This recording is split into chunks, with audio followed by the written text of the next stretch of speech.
और इस वक्त बड़ी खबर और बेहद दुखद खबर, लता मंगेशकर का निधन। मुंबई से बड़ी खबर नहीं रही स्वर कोकिला लता मंगेशकर। 8 जनवरी से भर्ती थी लता मंगेशकर। मुंबई के बीच कैंडी अस्पताल में उन्होंने अपनी अंतिम सांस ली और इसके साथ ही संगीत का संसार सूना कर गई स्वर कोकिला लता मंगेशकर। इस वक्त की बेहद दुखद और बड़ी खबर, स्वर कोकिला लता मंगेशकर का निधन। तो अस्पताल में भर्ती थी। पिछले 92 साल की उम्र में लता मंगेशकर का निधन हो गया और संगीत की दुनिया में इस वक्त शोक की लहर और बेहद बड़ी इस वक्त की खबर और बेहद ही गमगीन करने वाली ये खबर है, स्वर कोकिला लता मंगेशकर का निधन। तो ब्रिज कैंडी अस्पताल में उन्होंने अपनी अंतिम सांसें ली। 92 साल की उम्र में उनका निधन हो गया।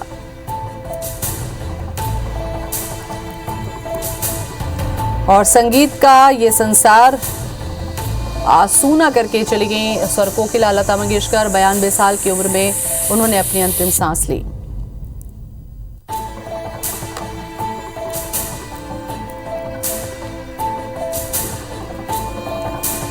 तो पल पल के अपडेट हम आपको देते रहेंगे। छोटे से ब्रेक लिए रुकेंगे, जल्द लौटते हैं।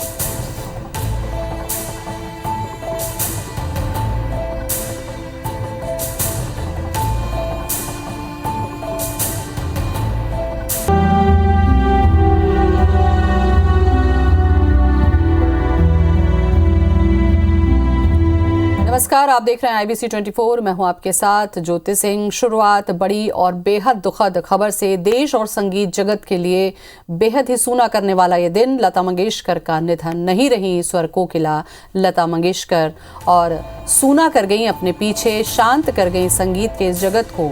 8 जनवरी से भर्ती थी लता मंगेशकर। मुंबई के ब्रीच कैंडी अस्पताल में अंतिम सांसें उन्होंने ली। 92 साल की उम्र में लता मंगेशकर का निधन हुआ और पूरे देश भर में शोक की लहर। हर जनरेशन के बच्चे शायद लता मंगेशकर को गाते सुनते बड़े हुए और 92 साल की उम्र में उन्होंने अपनी अंतिम सांसें ली। लगातार बाळासाहेब ठाकरे, प्रमोद महाजन त्यावेळी उपस्थित होते। त्यावेळी सावरकरांचं जे गीत होतं, सागरा प्राण तळमळला, ते गीत त्या ठिकाणी हृदयनाथ मंगेशकर आणि मंगेशकर परिवारांनी गायलं होतं। त्यावेळी लता मंगेशकरांनी त्याबद्दल खूप आनंद व्यक्त केला होता, कारण स्वातंत्र्यवीर सावरकरांच्या प्रती त्यांच्या मनात असीम श्रद्धा होती। त्यामुळे मी त्यांच्याकडे वेळोवेळी अनेक वेळा गेलो। नागपूरला खूप सुरुवातीला 1962 साली त्यांच्या कार्यक्रमात गोंधळ झाल्यापासून त्या नागपूरला येत नव्हत्या, पण मी त्यांच्या मागे लागलो। नागपूरला त्यांना आम्ही तो प्रतिक्रियाओं का दौर शुरू होगा, क्योंकि देश और संगीत जगत के लिए बेहद ही दुखद ये खबर। क्योंकि संगीत की अगर बात करें, गीत की अगर बात करें, तो लता मंगेशकर के बिना शायद ही कल्पना आप कर सकते हैं किसी भी संगीत जगत की।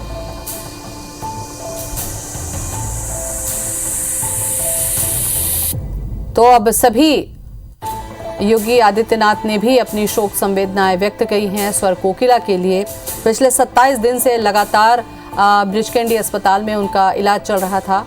कोरोना के साथ साथ निमोनिया जो था वो बहुत घातक हुआ, क्योंकि बढ़ती उम्र में और इतनी उम्र में बहुत ही तकलीफ दे होता है। लेकिन बीच में ये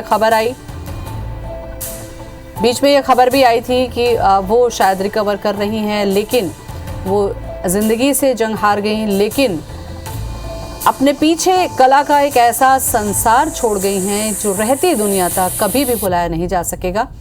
गीत संगीत की शुरुआत ही अगर करें तो लता मंगेशकर के नाम से होती है। 6 दशक से ज़्यादा संगीत संसार में उन्होंने 30 से ज़्यादा भाषाओं में गीत दर्ज किए। अपनी सुरीली आवाज़ से, चाहे शास्त्रीय संगीत हो, सुगम संगीत हो, गज़ल हो, उसमें उन्होंने ऐसी बारीकी से अपनी कला को प्रस्तुत किया है जिसका कोई दूसरा सानी नहीं है।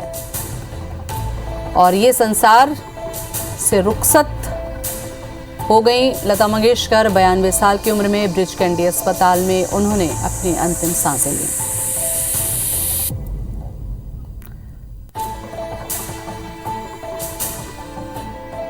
तो मुंबई की ये तस्वीरें हम आपको दिखा रहे हैं ब्रिज कैंडी अस्पताल, जहां पर उन्होंने अपनी अंतिम सांसें ली। 5 डॉक्टरों की टीम लगातार निगरानी कर रही थी स्वर कोकिला की तबीयत पर, लेकिन अपनी मधुर आवाज़ को लोगों के दिलों में कैद करके लता मंगेशकर इस दुनिया को रुखसत कर गईं और पूरे देश भर में संगीत जगत में शोक की लहर है। जिन्होंने लता मंगेशकर को देखा, जिन्होंने लता मंगेशकर को नहीं देखा, लेकिन शोक संवेदनाएं शायद सभी की एक जैसी होंगी, क्योंकि उनकी आवाज़ से प्रेम करने वाले लोग गली मोहल्ले और देश विदेश, शायद ही कोई ऐसा हो जो लता मंगेशकर से प्यार ना करता हो। तो भारत रत्न लता मंगेशकर का 8 जनवरी से मुंबई के ब्रिच कैंडी अस्पताल में इलाज चल रहा था। लगातार आईसीयू में 5 डॉक्टरों की टीम निगरानी कर रही थी। सेहत में सुधार भी हो रहा था, लेकिन दोबारा उनकी तबीयत बिगड़ी और उन्होंने अब अपनी अंतिम सांसें ली।